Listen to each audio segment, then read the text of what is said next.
Welcome back to Bridging the Gap. Keisha James here with Girl Chat. Gonna finish up a discussion with Kanisha. I know my husband had a nice little interview with her, but we're gonna chat because that's what girls do.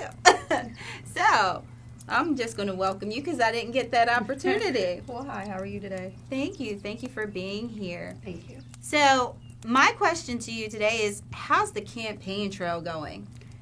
It's going. It's Yeah. fun, learning different things, the political side of things. So learning and just being, literally, it's good. It's just growing. I'm happy. I'm grateful that this gives me a bigger platform to do what I've been doing Right. and what I've already done. So And again, remind us, what's your biggest motivation for running for board of that? to be a voice for our community. And Students, something tells teachers, me staff. not just the community, like you said, it's for the kids, because I was listening to the end of their interview, and you really do have a compassion for souls, or excuse me, for kids. I do. I You would see, say so. you would see, I go definitely to say so. church. I go to church a lot, so souls come into play. Well, So that's yeah, fine. definitely, we have to be spiritually goal. Like the purpose is for everybody, So where Jesus takes care of us, we're supposed to take care of our people too. So that's wonderful. I love to serve. So for Amen.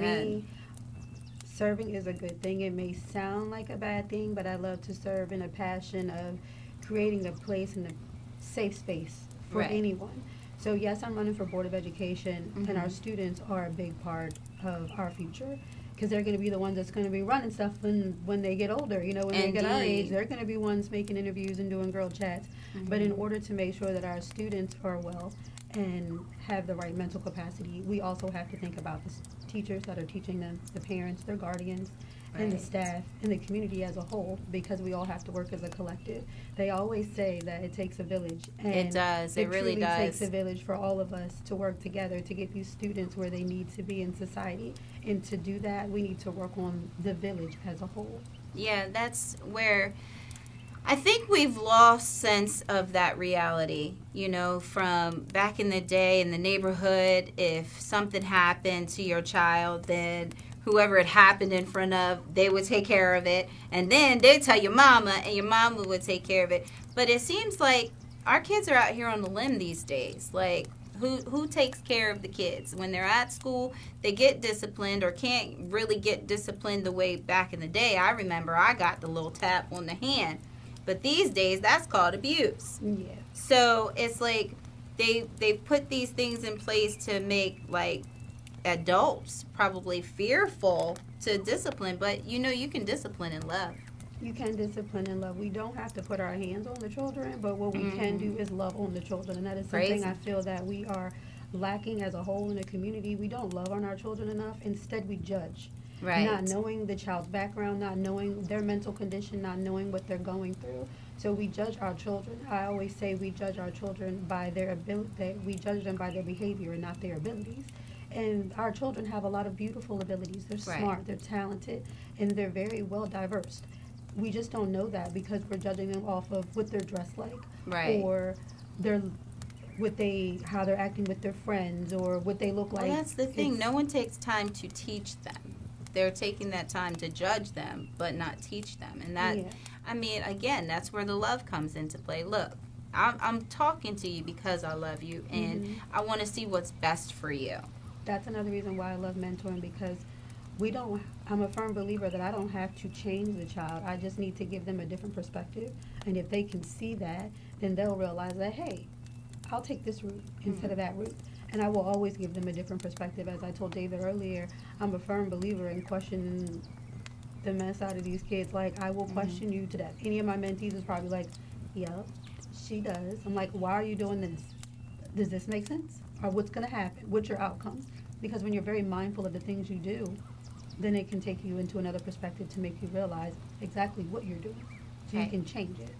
So basically, you mentioned you're a mentor. So you're in the school regularly, you would say? Yes, I haven't been regularly this year where the school system started back up, but yes, I'm Especially with the campaign trail and everything, that's probably taking over a lot too. I've been sick this year, so that held me back a little bit. So I'm about to be all boots on the ground right back in the school system. Well, I'm definitely praying for your healing because that's definitely a priority at the moment. But I remember being in school, and especially in middle school, my counselor, that was my mentor. I'll never forget her, Miss Coleman. So if you ever get to see this, Miss Coleman, if you're out there, I love and appreciate you.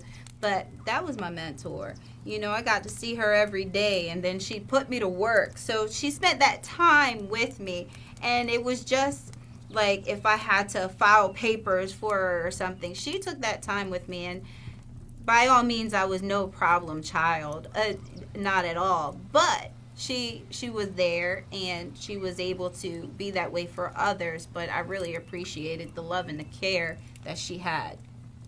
And when you have someone who actually loves and cares for you, you see that and you feel that, you want to change your compassion towards others too. Because when you get that and you receive that, sometimes children realize, I don't have to act like this. It's okay. I don't have to lash out. I don't have to use aggression.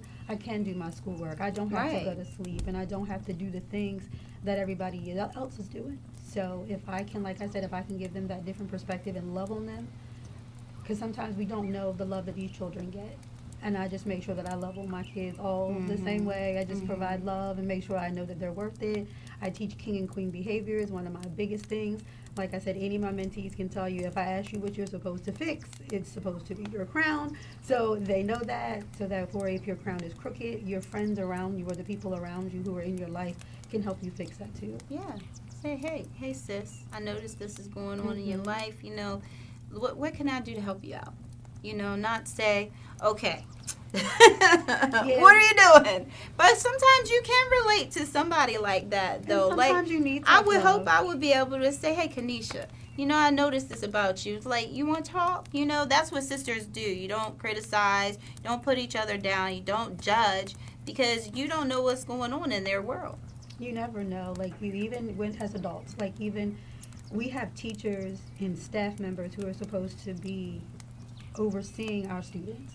And to even ask a teacher or a staff member or their parents or how they're doing in their day, that needs to be done as well. Just like you said, it's nothing wrong with asking how you're doing because they still need to teach our students.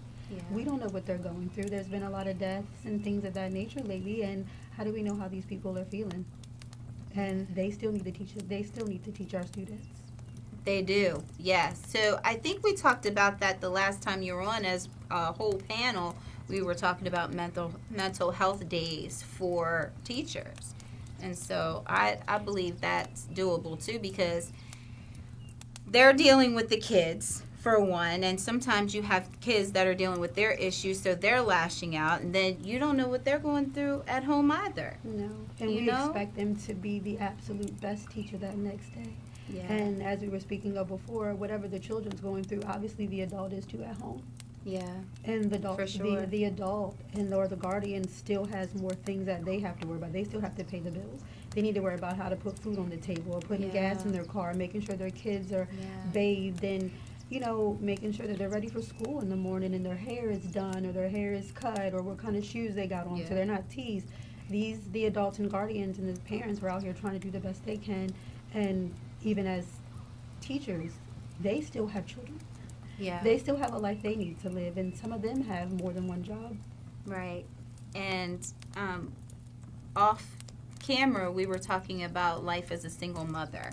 So how are you maintaining that? I mean, even on the campaign trail, I believe that I am doing really well. My kids come first. My babies, my boys come first. I would hope so. So first and foremost comes my babies, and I do believe that I am doing very well with my lifestyle right now. And I think my boys could say that. I think that I'm doing really well. Yeah, and I'm pretty sure they could say, wow, I'm proud of my mom because she's out here doing a service for not just us, but for other kids. And, I'll give you your props for that. I hope they would, my boys. Yeah. I hope they would. I hope they Wow. would. Wow. So are they, I don't know if you've started knocking doors and stuff like No. that, but will they be helping you with that? Of course. Yeah. Yes. Yeah. Yes, they will be. I also think that I'm going to let them do their own little, so I do photography as well. Mhm. So my boys also do photography and videography, and they're really amazing at it, especially with sports. And they are going to be like my own little personal videographers and photographers at certain events. Okay. So that's another thing. You really do wear a lot of hats. I wear a lot of hats. I'm Wow. very multifaceted. I'm like, the more we, so, okay, what is it that Kanisha does? What What do is I the do? typical life of Kanisha? The typical life of Kenesha, first and foremost, is to love on the people. Mhm. And with my business itself, I would consider myself wellness. I do a lot with wellness. Mhm. And I do meditation. I do Reiki. I play sound bowls. I'm a life coach. I'm really big on mindfulness, emotional freedom techniques. I'm a photographer. And I also have my own aromatherapy business. It's handmade, all natural, vegan, gluten-free products that are handmade by me. It was specifically made out of the start of my health work because I do have fibromyalgia and Crohn's disease.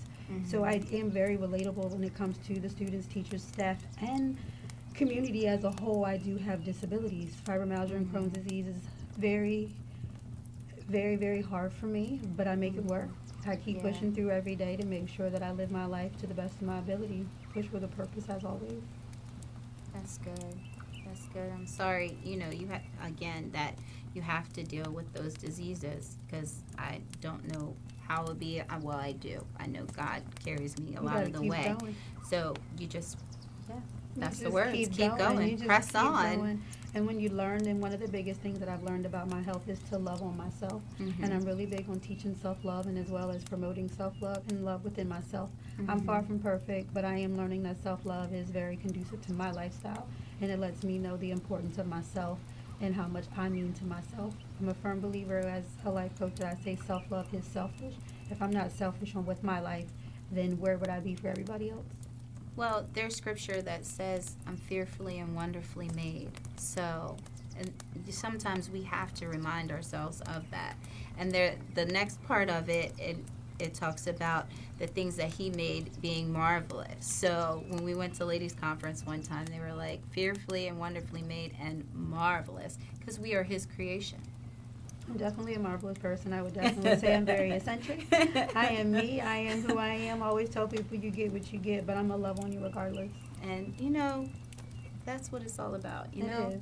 You know, and love and respect yourself, especially when, I mean, as a single woman, you know, for me, I've been in a abusive marriage. I've mentioned that before. So you have to remember who you are, not let that get you down. So I'm not familiar with your circumstances of being a single mom, but, you know, I know that you've been divorced in the last 2 years, but it's very important to remind yourself that you do have that purpose. And So I've realized that. that's a great mentality yes, to I've have. realized that I am important. If there's no me, one of my favorite quotes is, there's no you without you, and that Yeah. last you is in all caps. Because regardless of what you do in life, I don't care who you believe in, you have to get up and go. You have to get up and because move. first of all, you have yourself to take care of, you have your kids to take First care and of, foremost. and they talk about on the airplane, if something happens, who puts the mask on first? You have to put it on yourself first, right? Because you can't take care of anybody else. Our first instinct is to put the mask on the other person, but no, you got to put it on you and then make sure the other one is taken care of. So that's good advice. Yes, when it comes to love, I'm a firm believer that love is a frequency, not an emotion. If we all rode that frequency of love and not vibed off our emotions, because that's when we get mad and I don't like you for what you've done, or I don't like what you do, or I don't like how you move. That's because of my emotions, not the frequency. The frequency we ride is just way better. Well, no, than just because you basically, way it's better. not the dislike of the person, it's the dislike of the action. So And that's when do you stop loving the person just because of the action? so if we all rode the frequency of love, we would be just fine. If only. If is a big If word. only, Even yes. in the Bible, it says if. It 2 little letters is a really big word. Well, I so appreciate you, Well, and thank thank you for chatting with me. 'Cause I don't want to go off time because the man, he'll tell me. So, but I appreciate you, and I you. look forward to chatting with you again. Thank you. I appreciate you for having me. All right. Thank you for watching this segment of Girl Chat. We'll talk soon.